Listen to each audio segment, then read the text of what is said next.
섰사오니 성령여 우리를 이끌어 주옵소서. 인도하실 주님을 찬양하며 예수 그리스도의 이름으로 기도합니다. 아멘. 하나님이 주신 말씀은 여호수아 10장 1절에서 8절 말씀 보겠습니다.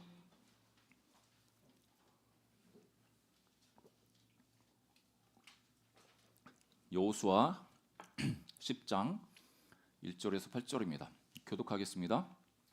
그때에 여호수아가 아이를 빼앗아 진멸하되 여리고와 그 왕에게 행한 것 같이 아이와 그 왕에게 행한 것과 또 기브온 주민이 이스라엘과 화친하여 그 중에 있다 함을 예루살렘 왕 아도니세덱이 듣고 크게 두려워하였으니 이는 기브온은 같은 큰 성임이요 아이보다 크고 그 사람들은 다 강함이라.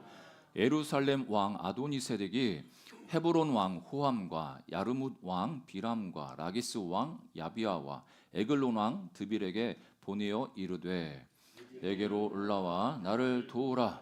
우리가 기브온을 치자. 이는 기브온이 여호수아와 이스라엘 자손과 더불어 화친하였음이니라 하매 아모리 족속의 5 왕들 곧 예루살렘 왕과 헤브론 왕과 야르뭇 왕과 라기스 왕과 에글론 왕이 함께 모여 자기들의 모든 군대를 거느리고 올라와 기브온에 대진하고 싸우니라. 사람들이 길갈 진영에 사람을 보내어 여호수아에게 전하되 자신의 종들 돕기를 더디게 하지 마시고 속히 우리에게 올라와 우리를 구하소서. 산지에 거주하는 아모리 사람의 왕들이 우리를 치나이다 하매 여호수아가 모든 군사와 용사와 더불어 길갈에서 올라가니라. 그때에 여호와께서 여호수아에게 이르시되 그들을 두려워하지 말라. 내가 그들을 내 손에 넘겨 주었으니 그들 중에서 한 사람도 너를 당할 자 없으리라 하신지라. 아멘. 여러분 지금까지 인생을 살아오시면서 감쪽같이 속아보신 경험이 다 있지 않습니까? 뭐 속아본 경험이 없다. 나는 누구한테도 속은 적이 한 번도 없어. 뭐 이러신 분들이 있겠지만 보통 이제 살아가다 보면 크고 작은 이제 속임을 당해서 사기를 당하고 어려움을 당하는 것을 볼 수가 있습니다. 한 번 속임을 당해가지고 가게와 그리고 또 어쩌면 사업 또 우리 가정까지 참 힘들어진 그 고통을 당했다면 참 어떤 말로 위로를 할지 참 막막할 때가 있습니다. 그런 어려움 가운데 고통당하는 하나님 백성들을 이렇게 보는데 이 시대를 살아가면 우리는 누구든 속이기 원하는 속이는 자 그들 속에서 이제 살 수밖에 없습니다. 어떤 영국의 여러분 잘 아시겠지만 우리 세대는 아니고 다 그 전 세대 찰리 채플린이라는 사람이 있었습니다. 영국의 유명한 희극 배우죠. 이 사람 이 그림 준비했는데 이 모습을 가진 사람 종종 예전에 본 기억이 있으시죠? 이 찰리 채플린 희극 배우고 유명해서 이 사람이 전국적으로 유명하다 보니까 이 사람을 따라하는 그런 대회가 많이 열렸습니다. 지금도 어떻게 우리나라에 또 그런 프로그램도 있더라고요. 이제 진짜 자기 가수가 있고 그 가수를 모창을 잘 따라하는 사람이 있고 그래서 이제 블라인드 테스트를 했는데 이 진짜 가수가 이제 떨어지고 뭐 가짜가 이렇게 진짜처럼 이렇게 되는 그런 상황인데 이 찰리 채플린이 어느 날 그 지방을 이렇게 여행하다 보니까 그 한 현수막에 걸린 거예요. 찰리 채플린 흉내내기 경연대회라고 해가지고 누가 찰리 채플린을 더 많이 닮았는지 그 흉내내는 그 경연대회를 연 겁니다. 그래서 이 분이 그래? 그럼 재밌겠다. 나도 한번 참가해봐야겠다. 그래서 이렇게 참가했더니 이제 수십 명 자기를 닮은 수십 명이 이제 모인 거죠. 그래서 자기도 이제 경연대회 신청했기 때문에 가서 이렇게 자기는 자기니까 이렇게 했는데 그런데 이제 결과는 이 사람이 입상도 못했습니다. 입상도 못하고 가짜가 이제 우승을 하고 정말 가짜가 진짜처럼 이렇게 되는 그런 상황이 있었습니다. 여러분 인간이 가지고 있는 그 놀라운 재능 중에 여러 가지 재능도 있지만 다른 사람을 감쪽같이 속이는 재능이 있습니다. 우리에게는 누군가를 감쪽같이 속일 수 있는 재능이 다 있습니다. 이 짐승이라든지 곤충들은 자기가 살아남기 위해서 뭐 어떤 위협을 받으면 죽은 듯이 이렇게 죽은 채도 하기도 하고 어떤 곤충은 나무 색깔처럼 이렇게 똑같이 변해돼 가지고 그렇게 해서 남을 속여서 살아남기도 합니다. 이 짐승과 곤충들보다도 어떻게 보면 지능이 더 높은 우리 인간들은 어떤 존재들보다도 더 교묘하게, 더 적극적으로 사람을 속일 수 있습니다. 마음만 먹고 저 사람을 속인다고 그 마음만 먹기만 하면 남 속이는 것은 쉽게 그렇게 이루어지는 것을 볼 수가 있습니다. 그래서 이 사람이 진짜 거짓말인지 진짜인지 모를 정도로 진짜 가짜가 진짜처럼 이렇게 보여지는 경우가 종종 있습니다. 그러다 보니까 이런 세상에 살다 보니까 누구나 순진하게 세상을 살아가면 넘어지게 되죠. 그래서 이제 순진하지 않으려고 발버둥을 칩니다. 오늘 본문은 10장이지만 9장에 보면 이 기브온이 이 이스라엘 백성들을 속이는 장면이 나옵니다. 이번 주 큐티 본문이 이제 9장 10장 아니겠습니까? 여호수아가 이제 여리고성 또 아이성을 점령하고 이제 중부와 남부 가나안 남부 이제 정복 전쟁하는 장면이 나오는 건데 이 여호수아 9장에 기브온이라는 민족이 이 여호수아와 이스라엘이 아이성을 정복했다는 그 소식을 듣고 이러다가는 우리도 진멸되겠다, 살아남지 못하겠다 해가지고 꾀를 내어서 이 이스라엘 백성들을 속이죠. 그게 9장 3절부터 7절에 이렇게 나오는데 제가 한번 읽어드리면 기브온 주민들이 여호수아가 여리고와 아이의 행한 일을 듣고 꾀를 내어 그러니까 머리를 쓰는 거죠. 사신의 모양을 꾸미되 헤어진 전대와 헤어지고 찢어져서 기운 가죽 포도주 부대를 나귀에 싣고 그 발에는 낡아서 기운 신을 신고 낡은 옷을 입고 다 마르고 곰팡이가 난 떡을 준비하고 그들이 길갈 진영으로 가서 여호수아에게 이르러 그와 이스라엘 사람들에게 이르되 우리는 먼 나라에서 왔나이다. 이제 우리와 조약을 맺읍시다 하니 이스라엘 사람들이 히위 사람에게 이르되 너희가 우리 가운데 거주하는 듯하니 우리가 어떻게 너희와 조약을 맺을 수 있으랴 하나. 하나님께서 이스라엘 백성들에게 명령하시죠. 명령하시는데 가나안 땅에 가면 그 사람들이랑 어떤 조약도 어떤 평화 협정도 맺지 말고 다 몰아내야 된다. 진멸해야 된다. 우리가 볼 때는 참 잔인하게 생각할 수가 있는데 이때 당시에 이 지역에 살고 있었던 사람들은 이 죄악이 너무나 넘쳐날 뿐만 아니라 우상 숭배와 이 다른 신을 섬기고 있기 때문에 어떻게 이야기해도 이 사람들을 변화시킬 수 있는 어떤 방법이 없는 거예요.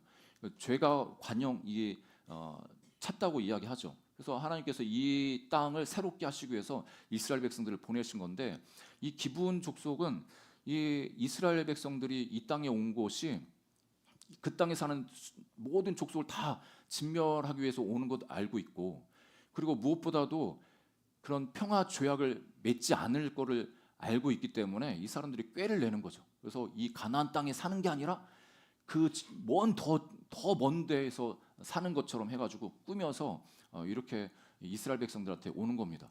어떻게 보면 이스라엘 백성들은 참 순진한 사람들이죠. 40년 동안 광야에서 지내면서 하나님이 가라고 하면 가고 멈추라고 하면 멈추고 하나님이 만나 내려주시면 그거 먹고 또 목마르다고 하면 하나님이 물도 주시고 또 고기 먹고 싶다고 하면 고기도 주시고 그러니까 하나님과 이스라엘 백성들과 그 관계 속에서만 살았지 주변에 어떤 족속이랑 뭐 협력을 하거나 교류를 하거나 이런 게 아무것도 없는 거죠. 그러니까 너무 세상 모르고 순진하게 살아갔던 사람들이 이 사람들인데 그런데 어느 날 이 기브온 사람들이 자기들이랑 화친을 맺으려고 이렇게 가장하고 오는데 그걸 가장해서 온다는 것 자체를 깨닫지를 못합니다. 그러니까 한번 속이려고 들면 순진한 사람들은 그냥 넘어가기 마련이죠. 그래서 이 속이는 이 부분들을 보면 참 이 세상에도 속이는 사람들이 이런 특성으로 속이는구나를 알 수가 있죠. 그리고 무엇보다도 원수 마귀가 우리를 속일 때 이런 방법도 사용할 수 있겠구나 우리가 알 수가 있습니다. 이 기브온 족속이 어떻게 속였습니까? 오늘 아까도 9장에 보았던 것처럼 외모가 먼 지역에서 온 것처럼 허름하게 아주 그냥 낡은 거 그렇게 입고 왔죠. 이스라엘 백성이 조금만 생각해 보면 아니 화친을 맺으려고 오는 사절단인데 그래도 여행할 때 입는 옷이랑 또 화친할 때 그 지도부랑 화친을 맺으려면 또 좀 좋은 옷 이걸 또 준비해서 왔을 법도 한데 그거는 생각 안 하고 그냥 옷 외모 그대로 보니까 이 사람들이 진짜 멀리 왔구나 이렇게 속아 넘어가는 거죠.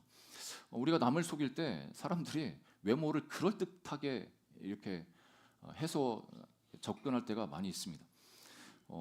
번듯하게 믿을만하게 그렇게 접근하면 누구나 이제 마음이 풀려지면서 신뢰가 가면서 그 사람 말을 듣게 되죠. 그리고 이 기브온 족속이 어떤 전략을 썼냐면 신앙적인 용어를 그렇게 잘 썼습니다.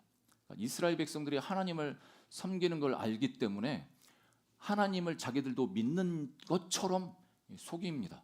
그래서 9장 9절에 보니까 그들이 여호수아에게 대답하여 종들은 당신의 하나님 여호와의 이름으로 말미암아 심히 먼 나라에서 왔사오니, 그러니까 하나님이 우리를 보내서 여기 왔다고 이렇게 거짓말을 하는 거죠. 신앙인들이 속는 것 중에 하나가 이 상대방이 정말 믿음이 좋다 이런 모습으로 비춰지면 그 사람에게 확 마음이 열립니다. 그래서 이게 목사님들이 자주 잘 속죠. 뭐 말끝마다 하나님 이름 그 하나님이 하셨습니다. 하나님이 기적을 행하셨습니다 하고 내가 며칠 금식하고 얼마나 이렇게 기도를 열심히 했고 이렇게 뭐 이런 신앙 용어, 종교 용어를 쓰면은 진짜 이 사람 믿는가 보다 이렇게 속아 넘어올 수 있죠. 이 기브온 사람들이 이 이스라엘 백성들이 여호와 하나님을 믿기 때문에 하나님의 이름으로 우리가 여기 왔고 그리고 하나님이 무엇을 행하셨는지 그 전에 애굽에서 행하신 그 일들 우리가 또 알고 있습니다. 이렇게 접근을 하는 거죠. 그리고 이 기브온 사람들이 무엇보다도 이스라엘 백성들의 그 마음을 딱 찝은 게 변화되도록 그렇게 미혹한 게 그 사람들의 욕심을 자극을 합니다. 여러분 우리가 성령 충만할 때 개인 욕심이 줄어들면서 하나님의 뜻을 쫓아가고 하나님을 위한 그 마음이 더 많이 일어나지 않습니까? 근데 성령 충만하지 않고 그냥 살아가다 보면은 우리도 모르게 세상 욕심, 우리 개인 가지고 있는 기본적인 그 욕심이 더 많이 올라와 가지고 내가 욕심대로 살고 있는지도 모를 정도로 하면서 욕심대로 살아가는 것들이 있습니다. 이 이스라엘 백성들에게 이 기브온 사람들이 어떻게 접근했냐면 8절에 9장 8절에 보니까 우리는 당신의 종들이니이다. 이 표현이 뭐냐면 우리는 당신들이랑 대등한 그런 관계가 아니라 종으로 당신들을 섬길 거예요. 그러니까 이스라엘 입장에서는 광야 생활하고 어렵게 또 정복 전쟁 해야 되고 그래서 가정을 돌보고 그 있는 가축들 돌보고 이런 거에 이게 손이 없는 거죠. 손이 그것들도 해야 되고 여러 가지 할 일도 많은데 이 사람들이 자기가 종이다 이렇게 뭐 고개 숙이고 들어오니까 이 사람들을 활용하면 우리도 좀 좋아지겠구나, 삶이 좀 더 나아질 수 있겠구나 하면서 이 사람들을 향해서 마음이 또 열리는 거죠. 우리는 지금 실용주의 시대에 우리가 살고 있습니다. 실용주의 시대에 살고 있기 때문에 우리가 뭔가를 결정할 때 기준이 이제 보통 사람들 기준이 이게 나한테 유익한가, 도움이 되는가. 그러니까 속이는 그 사람도 나한테 엄청 유익이 됩니다. 엄청 도움될 거예요. 이거 하면은 이거 놓치면은 진짜 큰 후회가 될 거예요. 손해가 될 거예요. 이런 식으로 이제 접근하지 않습니까? 그러니까 이런 시대에 우리가 살고 있다 보니까 그런 내 유익에 의해서 그게 기준이 되어서 선택하다 보면 또 우리가 낭패를 볼 때가 많이 있습니다. 하나님 백성들은 그러면 이 실용주의 시대에 어떻게 살아야 되는가? 당연히 우리의 이익도 우리가 생각할 수 있죠. 근데 먼저 하나님이 정말 원하시는 건가? 하나님 뜻이 무엇인가? 이게 나한테는 유익이지만 하나님의 영광을 위해서는 이게 아닌 것이면 그것을 하지 말아야죠. 어떤 제한이 있어도 그거를 하지 말아야죠. 그러니까 무엇이 옳은지, 어떤 게 진리인지 하나님 말씀을 기준으로 해서 선택을 해야지 무조건 나한테 유익이 되고 도움이 되고 이게 더 정말 좋아 이렇게 해서 그거로만 기준 삼아 가지고 선택할 경우에 우리가 속을 수 있고 또 낭패를 당할 수가 있습니다. 이스라엘 백성들은 자기들의 종이라고 이렇게 오니까 너무나 좋은 거죠. 야, 우리가 종살이 하다가 40년 광야 생활하고 이제 가나안 땅 정복해서 정복자로 이렇게 살아가는데 나한테 굽신굽신하면서 대단하신 분입니다 하면서 섬기겠습니다. 이렇게 오면 그 마음이 얼마나 좋겠습니까? 그래서 그거에 귀가 열리고 마음이 혹 넘어지는 것을 봅니다. 그런데 이런 모든 부분에 있다 할지라도 이스라엘 백성들이 결정할 때, 최종적으로 결정할 때 하나님께 물어봤으면 속임당하지 않았을 겁니다. 여호수아 9장 14절 15절에 무리가 그들의 양식을 취하고는 어떻게 할지를 여호와께 묻지 아니하고 여호수아가 곧 그들과 화친하여 그들을 살리리라는 조약을 맺고 회중 족장들이 그들에게 맹세하였더라. 그들의 양식을 취했다는 것은 그 화친에 대해서 조약을 맺는 거에 대해서 수용하는 것, 합의하는 것을 의미합니다. 그래서 그 양식 다 받고 이제 화친을 맺은 거죠. 그런데 중요한 것은 어떻게 할지 하나님께 묻지 않았다고 성경은 기록합니다. 여러분, 이 세상 가운데 우리가 살면서 수많은 유혹이 있고 여러분들을 넘어뜨리려고 하는 많은 그런 공격들도 있을 수 있습니다. 이런 세상에서 우리가 순진한 하나님의 사람으로만 그렇게 살아가서는 이 세상에서 승리할 수 없겠죠. 하나님이 지혜가 필요하고 돌보심이 필요하고 인도가 필요한데 우리가 앞부분에 여러 가지 유혹들 그렇게 받을 수 있지만 우리가 그래도 최종적으로 하나님께 한 번 더 기도해보고 결정하겠습니다. 하나님께 물어보고 내가 좀 하겠습니다. 이렇게 한다면 하나님의 보호하심을 받을 수가 있습니다. 이 고린도후서 11장 13절부터 15절에 보니까 사도 바울이 이렇게 말씀을 증거합니다. 우리 같이 한번 읽어볼까요? 13절 15절입니다. 시작. 그런 사람들은 거짓 사도요 속이는 일꾼이니 그리스도의 사도로 가장하는 자들이니라. 이것은 이상한 일이 아니니라. 사탄도 자기를 광명의 천사로 가장하나니 그러므로 사탄의 일꾼들도 자기를 의의 일꾼으로 가장하는 것이 또한 대단한 일이 아니니라. 그들의 마지막은 그 행위대로 되리라. 여러분, 사탄도 광명의 천사로 가장할 수 있습니다. 좋은 말, 우리를 위한다는 말, 그리고 무엇보다도 나한테 더 도움이 된다는 그런 말로 우리를 유혹할 수 있고 속일 수 있는데 그런 모든 속임과 공격으로부터 우리가 잘 분별해서 승리하는 우리 모두가 되기를 주님을 축복합니다. 두 번째 마지막으로는 이 이스라엘 백성들이 어떻게 됐든 화친을 했는데 알고 보니까 이 사람들이 다른 먼 데 산 게 아니라 지금 아이성 가까이에 있는 기브온 그 지역에 살고 있는 거죠. 그러면 우리가 보통 생각할 때 우리가 속아서 언약을 맺어 협정을 했지 않습니까? 이 상대방이 나를 속였기 때문에 어떻게 보면 속아서 한 것이기 때문에 이거 무효야. 파토 낼 수 있고 이거는 받아들일 수 없어. 그러고 나서 정복할 수 있는데 여호수아와 이스라엘 백성들은 그냥 그것을 수용합니다. 왜냐하면 여호와 앞에서 여호와의 이름으로 맹세해서 언약을 맺었기 때문에 그 하나님의 이름에 누가 될까봐 그래도 우리가 잘못했지만 그 약속에 대해서 그냥 그것을 지키기로 결정을 합니다. 그런 이야기가 이제 주변에 이야기가 퍼져 나가니까 오늘 본문의 1절부터 3절을 보니까 이 여호수아가 아이성도 뺏고 여리고도 멸망시키고 그 이야기 그리고 기브온 주민들이 이스라엘과 화친했던 그런 이야기를 이 예루살렘에 있는 아도니색이라는 이 왕이 듣고 이 그 주변에 있는 다른 왕들을 동기부여해서 연합군을 펼칩니다. 2절, 3절 그 그림을 하나 준비했는데 그 지역이 어디냐면 여러분 우리가 이쪽에 아이라고 하면 길갈이 이쪽에 있고 예루살렘과 헤브론, 뭐 라기스, 에그론 이쪽 지역에 남부에 있는 지역에 있는 그 가나안 사람들 모아가지고 이제 이 아이 그 기브온을 치러 올라오는 거죠. 여러분 기브온이 이제 위급한 상황이 된 거 아니겠습니까? 그래서 이 사람들이 기브온 사람들이 길갈에 사람을 보내서 여호수아에게 도움을 요청합니다. 그 도움을 요청 받았을 때 여러분 우리가 여러 가지 생각을 할 수 있지 않습니까?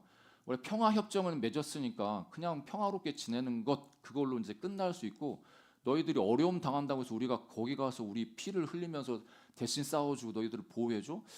이거는 조금 우리는 못하겠는데 너무 귀찮고 너무 에너지가 많이 사용돼.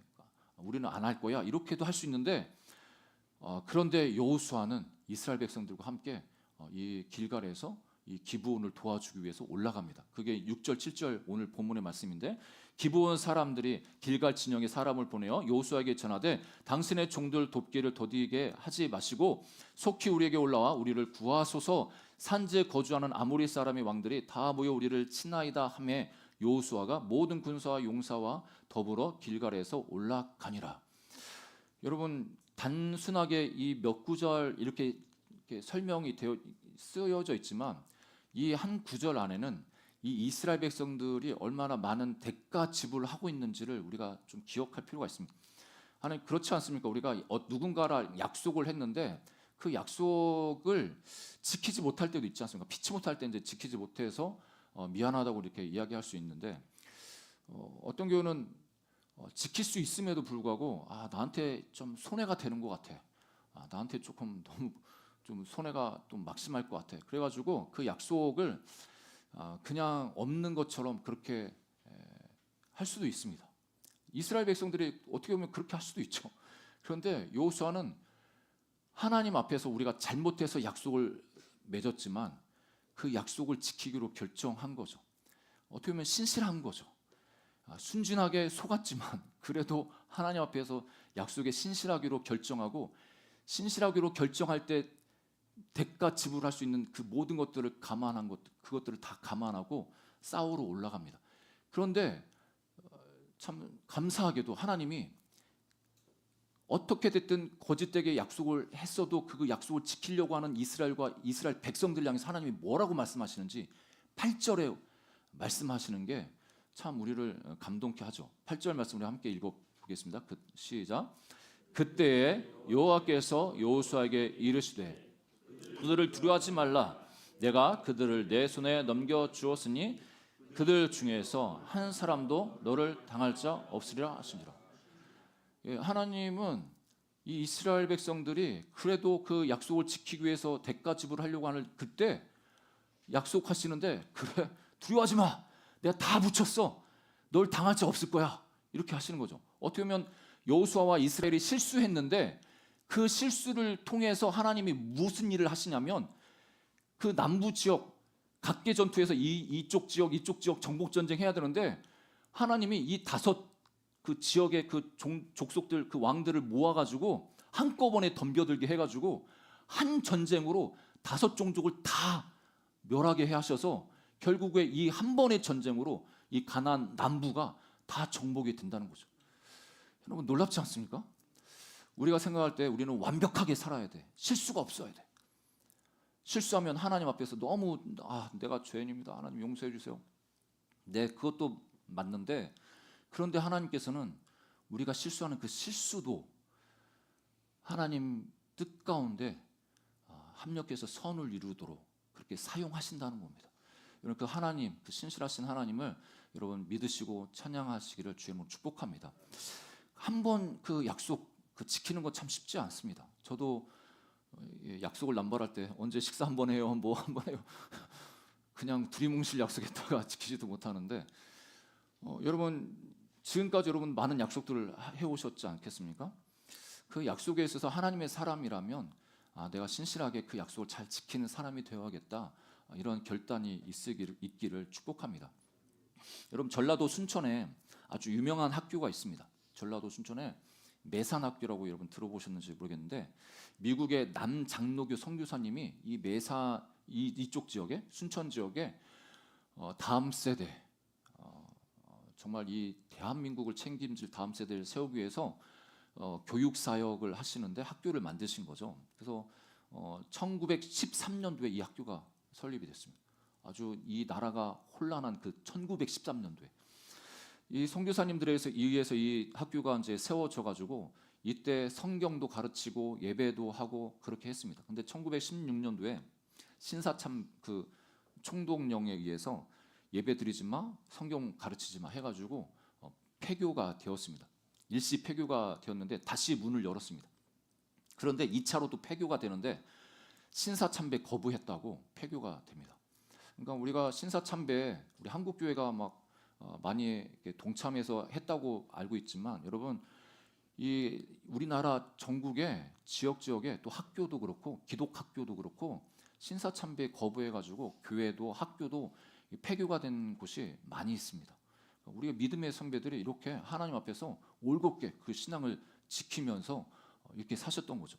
그래서 이 학교 출신이 한 분이 있는데 김형모라는 분이 이제 목사 안수를 평양신학교에서 이제 신학하시고 목사 안수를 받고 계셨는데 이제 목회를 하시는데 이 장로교 선교사들이 보니까 이 김형모라는 분을 좀 유학을 보내서 미국에서 공부하게 해가지고 다시 와서 이 매산학교 앞으로 더 이 학교를 더 견고하게 세우게 그렇게 일꾼으로 좀 써야겠다 해가지고 이분이랑 약속을 합니다. 그래서 이제 거의 40년 좀 넘어서 이분 김형모 목사님을 거의 39살 되셨는데 그때 당시 미국 유학을 유학 가도록 이렇게 경비를 다 대줍니다. 약속은 딱 하나, 공부하고 돌아와서 매산학교를 위해서 헌신하는 것. 예. 그래서 이분이 진짜 그때 당시 뭐 유학한 사람이 어디 있겠습니까? 그때 당시 그 조선 아니 일본의 그 압제 아래 있었던 그 상황인데, 그리고 더 나가서 해방됐어도 혼란한 전국이었는데 이분이 이제 조지아주의 애틀란타에서 콜롬비아 신학교에서 신학 석사 하시고 이 텍사스주에 있는 어스틴 대학교에서 신학 박사 학위를 이제 취득하시고 이제 미국 그때 당시에 이제 6.25 동란도 일어나고 그래서 이제 거의 끝마칠 정도에 한국으로 다시 이제 돌아오신 거죠. 돌아오셔가지고 그때가 이제 1950년 초이니까 한국에 박사학위 받은 사람이 별로 없었습니다. 그때 당시만 해도 유학 갔다 왔다? 그러면 와, 6.25가 끝나고 이제 이 나라가 재건되어야 되기 때문에 대학교라든지 또 유명한 또는 관공사라든지 이런 데에서 또 교회에서 큰 교회에서 이분한테 청빙 제의를 하는 겁니다. 와, 우리한테 좀 오십시오. 우리 이 큰 교회 좀 맡아가지고 담임 목회 좀 해주십시오. 그리고 어떤 학교는 총장으로 우리가 좀 와가지고 이 학교를 좀 맡아달라고. 그런데 이분이 다 거절합니다. 거절. 그리고 이 한국에 와서 그 시골로 다시 내려갑니다. 순천 매산안으로 내려가서 2대 교장으로 취임하셔가지고 이분이 정년 때까지 그러니까 1969년도까지 22년 동안 매산학교라는 중고등학교를 지키면서 후학을 위해서 열심히 최선을 다해서 그 사명을 감당을 하십니다. 여러분, 제가 이 글을 읽고 야, 나 같았으면 어땠을까? 나 박사학위 그때 지금도 박사학위 참 귀한데 그 50년도에 진짜 이렇게 박사학위 받고 왔으면 한국에 뭐 내노라는 어디 내가 가고 싶은데 내가 그쪽 가고 싶은데 하면 어서 오세요 다 이렇게 하지 않겠습니까? 뭐 페이도 넉넉하게 생활비도 넉넉하게. 그런데 이 분은 자기를 키워준 자기를 후원한 그 장로교 선교사님들이 하셨던 그분들과 하셨던 그 약속으로 그 약속을 지키기 위해서 어떻게 보면 알아주지 않는 그 시골에 내려가셔서 그렇게 사셨던 겁니다. 여러분, 우리가 어떻게 보면 약속을 되게 가볍게 여길 수 있는데 하나님이 우리를 향해서 약속하실 때 그 약속을 지키기 위해서 어떤 대가를 지불하셨는가를 우리가 안다면 우리가 신실하신 하나님을 닮아갈 수밖에 없습니다. 오늘 신명기 7장 9절에도 이렇게 말씀하십니다. 그런즉 너는 알라 오직 내 하나님 여호와는 하나님이시오 신실하신 하나님이시라. 그를 사랑하고 그의 계명을 지키는 자에게는 천대까지 그의 언약을 이행하시며 인애를 베푸시되. 하나님께서 자기 자신을 계시하시는데 이 모세가 하나님은 어떤 하나님이냐 이야기할 때 하나님은 신실하신 하나님이야. 그 신실하시다는 건 뭐냐면 하나님이 우리에게 약속을 하셨어. 그러면 그 약속하신 것을 반드시 하나님은 지키실 거야. 우리가 지키지 못할 때가 있지. 그래도 우리가 회개하고 하나님 앞에 돌아오면 하나님은 우리를 향해서 끝까지 신실하셔서 우리에게 주신 그 약속의 말씀을 이루어 주실 거야. 이렇게 말하는 거죠. 그 하나님이 아담과 하와가 선악과를 따먹고 범죄하여서 멸망 가운데 처해지는 그런 상황이 있을 때 하나님께서 창세기 3장 15절에 이 또 약속을 주시지 않습니까? 구원의 약속을 허락하시는데 그 창세기 때 주셨던 그 약속의 말씀을 신약에 와서 예수님께서 이 땅에 오셔서 십자가에서 죽으시고 부활하심을 통해서 하나님이 우리 인류를 구원하시겠다는 그 약속을 지켜주셨습니다. 하나님 편에서는 자기 아들을 희생하는 그 엄청난 대가 지불을 하시면서 자기가 약속한 그 약속을 지켜내시는 거죠. 그리고 예수님조차도 하나님께 신실하셨다고 성경 우리에게 가르쳐 줍니다. 여러분, 하나님이 언제나 저와 여러분을 향해서 신실하시다는 것 여러분 기억하시기를 주님 여러분을 축복합니다. 우리에게 주신 약속의 말씀이 있습니다. 신약 성경에 하나님 백성에게 주신 놀라운 약속의 말씀이 있습니다. 성경을 읽으시면서 묵상하면서 여러분에게 감동 주시는 그 언약의 말씀을 기억하고